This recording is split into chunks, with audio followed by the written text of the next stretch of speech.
오늘 교회력에 의하면 맥주감사 주일입니다. 오늘 맥주감사 주일에 주시는 말씀은 구약성경 레위기 23장 1절부터 22절까지 말씀입니다. 행복에 이르는 길이란 제목으로 은혜 나누고자 합니다. 하나님께서는 정하신 절기들을 기억하고 지키라고 하십니다. 하나님께서 제정하신 절기를 기억하고 지킴으로 하나님의 백성과 소통하는 것이며 그 소통을 통해 행복에 이르는 길을 지시해주고 계십니다. 그 가르침이 무엇입니까?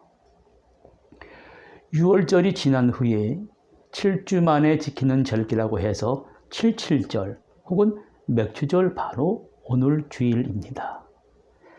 49일이 지난 구약의 맥주절에 밀농사에 첫 열매를 하나님께 드리고 감사했습니다. 특별히 두 번째 수확을 거두게 하신 하나님께서는 신약의 맥주절 49일이 지난 50일째 오순절에 성령이 임하여 신령한 첫 열매, 교회를 탄생시켰습니다. 교회를 우리에게 주셨고 이 교회를 통하여 행복의 향방을 알고 그 행복감을 누리고 살아가라는 것입니다. 이것을 감사하는 절기가 맥주절입니다. 구체적으로 맥주절을 어떻게 지키며 어떠한 감사를 드렸습니까?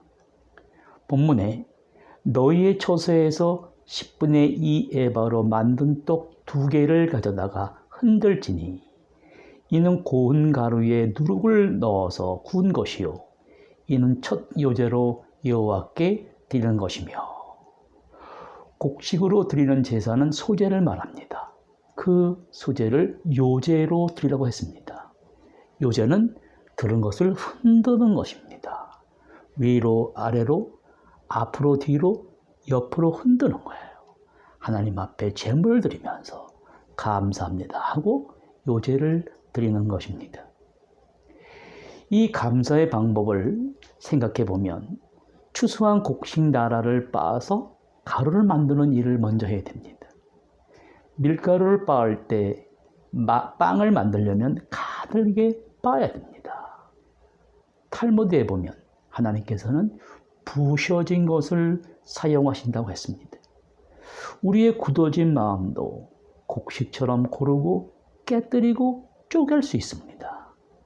나달 그대로의 밀을 가지고는 빵을 만들 수가 없습니다. 쪼개면 쪼갤수록 우리가 더 맛있는 빵이 됩니다.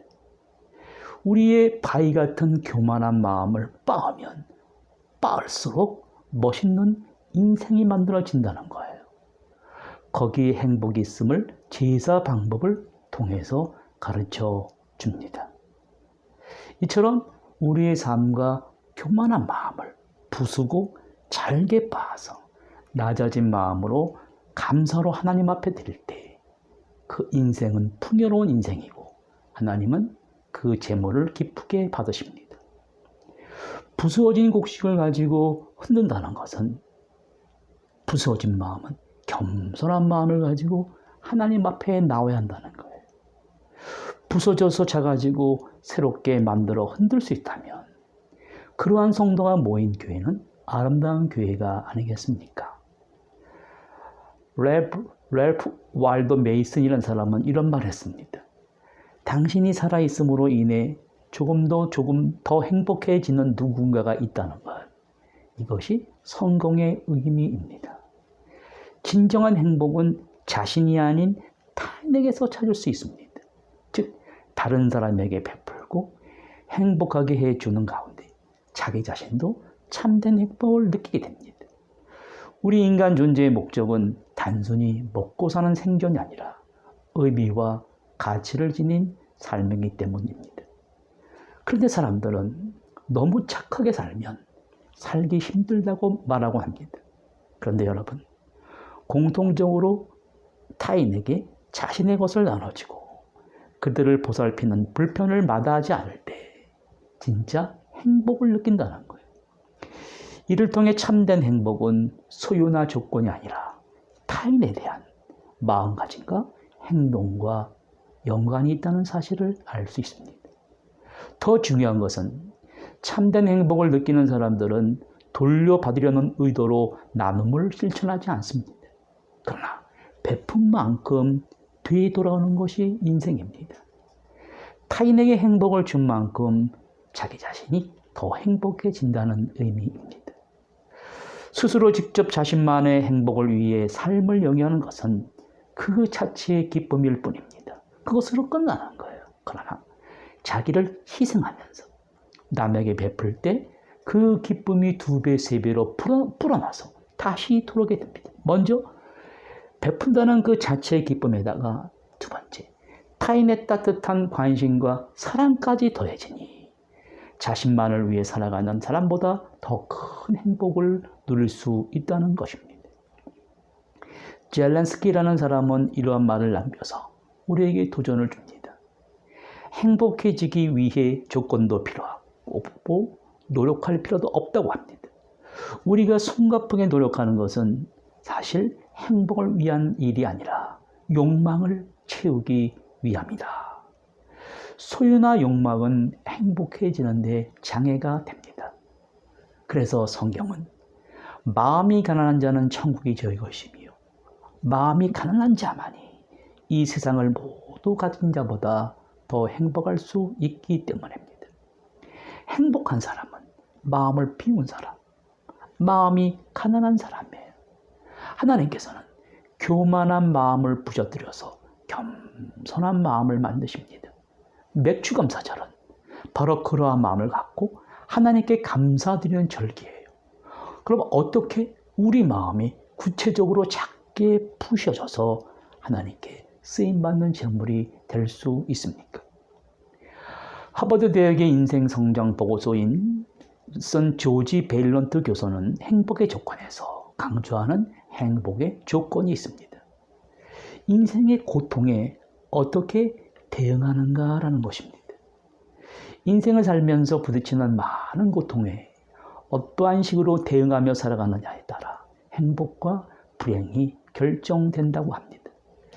이때 고통에 대처하는 방식을 심리학적 용어로 방어 기제라고 합니다. 사람의 방어 기제가 슬픈 일들을 어떻게 어떤 식으로 대처하는가에 따라 자기의 삶의 질을 결정한다는 거예요. 예를 들면 두 사람이 직장에서 실직을 했다고 가정해 봅니다. 한 사람은 회사가 충성을 다한 자기를 버렸다는 그 분노를 이기지 못해 하루하루를 보내고 있어요. 다른 한 사람은 회사를 원망하기보다는 자신에게 새로운 기회가 주어졌다고 생각하고 자신의 적성이나 재질을 가지고 새로운 길을 찾으려 노력했습니다. 결과 자신도 몰랐던 새로운 소질을 발견하고 기쁨과 행복이 가득 찬 삶을 살게 되었습니다. 성숙한 방어 기제는 행복으로 가는 길을 제공합니다. 알버트 아인슈타인 박사는 이런 말을 남겼습니다. 어리석음이란 계속해서 같은 일을 반복하면서도 다른 결과를 기대하는 것이다. 인생은 출생과 죽음 그리고 그 사이에 존재하는 것들입니다. 즉 인생이란 출생과 죽음 사이에 존재하는 수많은 선택인 셈입니다. 오늘도 사람들은 출생과 죽음 사이에 무엇인가 가득 채울 것을 선택하게 됩니다. 성경은 우리 삶 속에 출생과 죽음 사이에 더 이상 불행을 선택하는 삶을 멈추라는 거예요. 행복을 선택하는 삶을 살라고 합니다. 행복을 선택하는 삶이 바로 나의 절기를 기억하고 이렇게 지키라는 것입니다. 18절 말씀을 보시면 너희는 또 이 떡과 함께 1년 된 흠 없는 어린 양 7마리와 어린 수수 1마리와 수양 2마리를 드리되 이것들을 그 소제와 그 전제 제물과 함께 여호와께 드려서 번제로 삼을지니 이는 화제라 여호와께 향기로운 냄새며 번제는 제물이 짐승입니다. 번제를 드릴 때 살아있는 것을 드리는 것이 아니고 살아있는 것을 죽여야 됩니다. 소를 죽이는 일은 쉬운 일이 아니에요. 제사장은 처음에 그 제물을 찔러서 나오는 피를 제단에 뿌리고 회중들에게 뿌립니다. 그 광경을 생각해 보십시오. 우리가 주를 위해 산다는 게 이런 것이어야 된다는 거예요. 일단은 자기를 희생하고 자기를 부정하고 죽어야 된다는 거예요. 완전히 깨끗해진 모습이 헌신입니다. 다르게 말하면 우리가 사심 없이 욕심 없이 하나님을 위해 살겠다는 것이 진정한 헌신입니다. 여기에 진정한 행복이 있습니다. 구원을 보존하는 방법이 무엇일까요? 우리가 얻은 구원을 이 땅에서 누리는 방법이 무엇일까요? 내가 낮아지고 나를 부인하고 감사하는 것입니다. 특히 이웃과 더불어 감사하는 사람의 인생이 행복하고 즐거운 인생이 된다고 이렇게 말합니다. 레위기 23장 22절에 너희가 땅에서 곡식을 거두어들일 때 밭의 가장자리까지 거두지 말고 떨어진 이삭도 다 줍지도 마라. 가난한 사람과 외국인을 위하여 남겨두라. 나는 너희의 하나님이라. 톨스토이는 이런 말을 했다고 합니다. 중요한 때는 다 한 번뿐이요. 바로 지금이란 말이요. 그것은 우리가 힘을 지니고 있는 유일한 때이므로 가장 중요한 시간이요. 그리고 가장 필요한 사람은 지금 당신과 함께 있는 사람이요. 어떠한 사람도 자신이 누군가 인연을 맺게 될지 알 수 없기 때문이에요. 또한 중요한 일은 그에게 선을 베푸는 것이요. 왜냐하면 사람은 바로 그 목적을 위해 이 세상에 태어났기 때문입니다. 세상에는 두 종류의 사람이 있습니다. 자신이 세상에 왜 태어났는지 존재를 통해 행복을 누리는 사람이 있고 소유를 통해 행복을 누리는 사람이 있습니다. 후자는 밥 모퉁이를 가난한 사람들을 위하여 남겨두지 않는 삶을 선택한 사람들과 같습니다. 그들은 불행합니다. 왜 불행합니까? 소유하지 못한 지금이 이 순간이 아닌 좀 더 많은 것들을 소유할 수 있을지 모를 미래를 붙잡고 살아가기 때문에 염려하고 걱정하고 불행해질 수밖에 없습니다. 여기에 행복과 인간의 건강이 비례한다는 놀라운 연구 결과가 있습니다. 하버드 의대에서 실시한 실험은 누군가를 돕는 사람들의 이 건강의 면역 항체가 보기 이전보다 막 증가한다는 사실을 밝혔습니다. 누군가 타인을 돕는 행위를 보는 것과 같이 간접적인 체험만으로도 면역력이 증가한다는 거예요. 이러한 일이 나타나는 것은 그 이유가 무엇입니까? 사람의 몸은 본질적으로 타인을 도와주는 이 몸의 상태가 가장 최적의 건강 상태라는 거예요. 몸이 먼저 알고 반응하기 때문이라고 합니다. 반면에 내 이웃이 어떻게 살든 굶어 죽든 말든 상관하지 않고 자기 자신만을 알고 돌보는 사람들은 우울증과 스트레스 등에 취약해진다는 것입니다. 몸의 건강의 측면을 떠나서 우리가 타인을 도와줄 때 정신적으로 큰 유익을 얻게 됩니다. 행복과 보람을 느끼며 가치 있는 일을 했다는 자각을 통해 삶의 의미를 찾을 수 있습니다.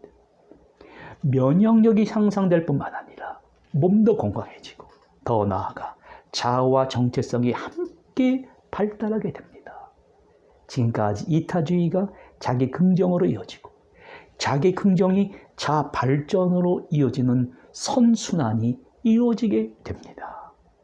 그렇다면 내가 이웃에게 하는 봉사는 베푸는 것이 아니라 서로 도움을 주고받는 아름다운 나눔인 것입니다. 오늘 성경의 맥주 감사의 본질은 바로 그러한 행복 지수의 증가에 있습니다. 하나님과의 소통입니다. 옛적에는 제사를 통해 하나님은 당신의 뜻을 전달하셨습니다. 그것이 곧 동물 제사와 곡식의 제사입니다. 그것이 상징하는 바는 하나님께서 인생을 향하신 뜻을 제사 방법을 통해 말씀하신 하나님께서 오늘 그의 아들 예수 그리스도를 통해 소통하십니다. 너희 몸을 하나님께서 기뻐하시는 산 제사로 드리라. 이것이 너희의 드릴 영적 예배니라고 로마서에 말씀하십니다. 여기에 진정한 인생의 행복이 있다고 하십니다. 행복의 성질이 있는데 행복은 흐르는 물을 닮았다고 합니다. 물은 높은 곳에서 낮은 곳으로 흘러가듯이 행복은 낮은 곳으로 흘러가면서 자신을 비워내는 물을 닮았다고 합니다. 행복은 오늘 물처럼 낮은 곳을 바라보고 흘러가기 때문에 높은 곳을 향해 갈 때는 행복할 수가 없습니다. 불만으로 가득 차 있으면 행복은 우리 삶에 흘러 들어올 수가 없습니다. 그것들이 행복을 가로막기 때문입니다. 낮은 마음을 품지 않는다면 타인을 자기 자신처럼 생각하고 도와줄 수 없습니다. 스스로 낮춰야 비로소 타인을 섬길 수 있고, 이렇게 낮아진 마음으로 행복이란 물이 흘러 들어와 넘치게 됩니다. 그래서 큰 바다를 이루게 됩니다. 그 큰 바다를 이루기 위해서는 가장 낮아져야 됩니다. 그런데 행복을 가로막는 이기주의자, 자기애는 자신에 대한 잘못된 집착입니다. 오늘 성경은 강력한 질문을 던집니다. 당신은 감사하면서 이웃과 같이 나누면서 만족하는 삶을 사는가? 아니면 자기애만이 최고라고 여기며 자신에만 집착하여 불행의 길로 갈 것인가? 행복에 가는 길의 절정이 여기 있습니다. 타인을 돕기 위해 무엇을 해야 될까요? 해답은 친절입니다. 친절을 베푸는 행동은 선행인 동시에 일종의 몰입을 경험하게 된다는 거예요. 이러한 몰입 경험이 행복감으로 이어진다는 거예요. 친절한 행동은 자신만을 위한 행동과는 차원이 다른 것으로 자신을 위해 행동하는 것보다 더 큰 만족감을 주고 오랫동안 유지됩니다. 친절은 단순한 쾌락처럼 긍정적인 감정을 잠깐 느끼고 마는 것이 아니라 오히려 존재 자체가 그것에 빠져들면서 자신을 잊게 되는 것이며, 즉 시간이 멈춰지는 것이라는 거예요. 타인에게 친절을 베푸는 것은 타인을 위한 것이 아니라 결국 그 과정을 통해 우리가 더 큰 행복을 느끼게 된다는 것입니다. 오늘 곡식제사나 동물제사의 완성은 주님이 어린 양처럼 십자가의 제물이 되신 이 시간에 있습니다. 주님이 우리를 위하여 십자가에 달리신 시간은 우리를 위하여 주님의 존재 자체가 지상의 시간을 멈추게 하고 영원한 세계로 몰입한 사건이십니다. 그래서 우리로 하여금 자기 십자가를 지고 따라오라고 하시는 사건은 자기 자신을 희생하고 이웃을 위해, 친구를 위해 목숨을 바치는 몰입 경험을 하라고 하십니다. 그러면 우리 주님이 경험한 행복의 절정의 경험인 몰입을 경험하고 주님은 여러분과 저를 너는 나의 친구라고 말씀하십니다. 그러한 귀한 은총을 경험하시는 성도님들 되시기 바랍니다. 기도하시겠습니다. 하나님 아버지, 오늘은 맥주감사 주일입니다. 지난 6개월의 삶의 여정을 보호해 주시고 인도해 주심을 감사드립니다. 오늘 주신 말씀을 통해 맥주감사 주일을 지키고 예배드리면서 행복에 이르는 길을 보여주셨사오니 그러한 행복한 주님의 교회의 일원이 되어서 서로 사랑하며 행복한 삶을 누리게 하시며 항상 베풀며 하나님 앞에 감사할 수 있는 성도님들이 되게 하여 주시옵소서. 예수 그리스도 이름으로 기도드립니다. 아멘.